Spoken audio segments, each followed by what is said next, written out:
Hello viewers, কি অবস্থা? আশা করছি সবাই ভালো আছেন। আলহামদুলিল্লাহ আমিও ভালো আছি। আপনাদের এত বেশি সাড়া, বিশেষ করে আপনাদের কমেন্টস, অ্যাপ্রিসিয়েশন সব কিছু আমাকে অনেক বেশি মুগ্ধ করেছে। মাত্র 1 মাস আগে আমি যখন সেক্স এডু উইথ ডক্টর দৃষ্টি ইউটিউব চ্যানেলটির কাজ শুরু করেছিলাম, তখন আসলে আমি এভাবে কল্পনাও করিনি যে এতটা ইতিবাচক সাড়া এত অল্প সময়ের মধ্যেই পাবো। আপনাদের কাছে কৃতজ্ঞ, অসংখ্য ধন্যবাদ।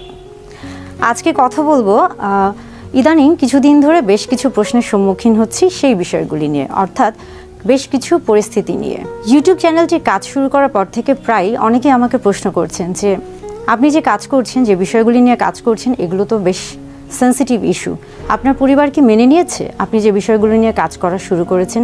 কিংবা এতে আপনার কি কোনো সমস্যা হচ্ছে না? বা আপনার ব্যক্তিগত জীবন কিংবা আপনার পারিবারিক জীবনে কি কোনো সমস্যা হচ্ছে না? বা আপনার পরিবার এটাকে কিভাবে মেনে নিচ্ছে? বিশেষ করে আপনি যে কন্টেন্টগুলো নিয়ে কাজ করছেন সেগুলো নিয়ে কিভাবে তারা কথা বলছে বা এগুলোকে তারা কিভাবে নিচ্ছে? হ্যাঁ, আজকে কথা বলবো ঠিক এই বিষয়টি নিয়ে। আমাদের দেশে বর্তমানে সেক্স এডুকেশন যে বিষয়গুলি রয়েছে এগুলো অনেকটাই কিন্তু নেগলেক্টেড। যদিও আমরা বলে থাকি যে সেক্স এডুকেশন আমাদের জন্য অনেক বেশি গুরুত্বপূর্ণ, কিন্তু তারপরও দেখা যাচ্ছে যে কোনো না কোনোভাবে আমরা এই জিনিসটার সাথে এতটা পজিটিভলি আমরা এটা নিতে পারি না, বা কোনো না কোনোভাবে এটার সাথে আমরা খাপ খাইয়ে নিতে আমাদের জন্য কষ্ট হয়।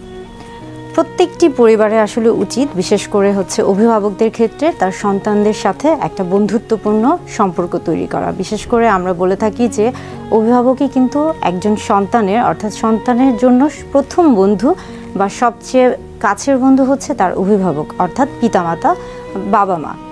সো পরিবারের কাছ থেকে যদি আপনি সেই সাপোর্টটা না পান, তাহলে কিন্তু সন্তানের জন্য যে কোনো কাজের ক্ষেত্রেই কিন্তু অনেক কষ্টকর হয়ে থাকে।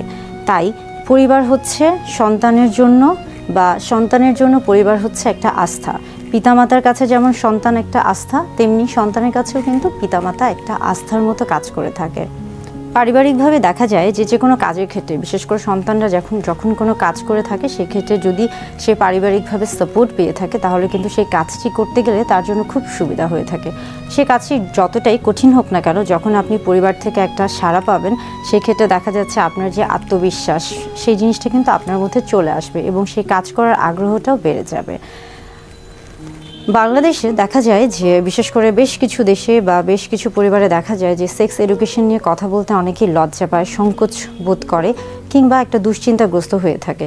কিন্তু আসলে ছোটবেলা থেকে, বিশেষ করে বয়ঃসন্ধিকালীন সময় থেকেই উচিত, প্রত্যেক পরিবারের উচিত তার সন্তানের সাথে এই বিষয়টি নিয়ে খোলামেলা কথা বলা। কেননা বয়ঃসন্ধিকালীন সময়ে, বিশেষ করে নারী পুরুষ উভয়ের ক্ষেত্রে, যখন ছেলেরা কিছুটা বড় হতে থাকে এবং মেয়েরাও যখন বড় হতে থাকে, বয়ঃসন্ধিকালীন সময়ে তাদের যে শারীরিক এবং মানসিক যে তারতম্য ঘটে থাকে, সেটার সাথে যদি আগে থেকে তাদেরকে পরিচয় করিয়ে দেওয়া না হয়ে থাকে, তাহলে কিন্তু হঠাৎ করে তারা একটা চাপের মধ্যে পড়ে যায় এবং এই চাপটা বিশেষ করে যেমন একদিকে মানসিক চাপ তৈরি করে, তেমনি শারীরিক চাপও তৈরি করে।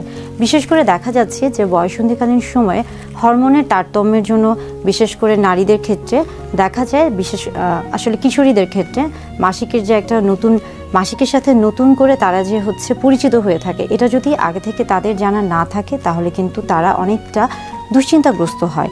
আবার তেমনি পুরুষ বা কিশোরদের ক্ষেত্রেও তারা যদি আগে থেকে, বিশেষ করে দেখা যায় যে স্বপ্নদোষের সাথে বা এই ধরনের বিষয়গুলোর সাথে যদি পরিচিত না হয়ে থাকে, তখন তারাও কিন্তু হঠাৎ করে ঘাবড়ে যায়। অর্থাৎ বয়ঃসন্ধিকালীন সময় থেকে শুরু করে একদম প্রাপ্তবয়স্ক হওয়া পর্যন্ত প্রত্যেকটি স্তরে সেক্স এডুকেশন অত্যন্ত গুরুত্বপূর্ণ, এবং এই এডুকেশনটা আসলে পরিবার থেকে সবার প্রথমে গ্রহণ করা উচিত, কিংবা পারিবারিকভাবে এই শিক্ষাটি আসলে দেওয়া উচিত।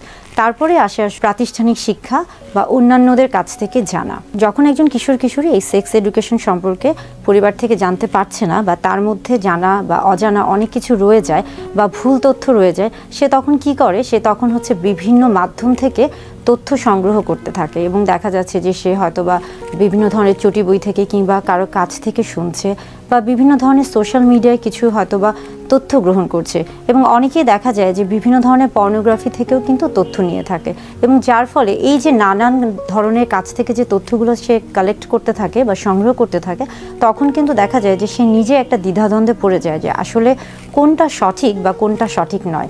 তাই এই সেক্সুয়াল এডুকেশন বা সেক্স এডুকেশনটা সবার আগে আসলে পরিবার থেকে দেওয়া উচিত এবং প্রত্যেক গার্জিয়ান বিশেষ করে হচ্ছে অভিভাবকদের উচিত তার সন্তানদের সাথে খোলামেলা এই বিষয়গুলি নিয়ে কথা বলা।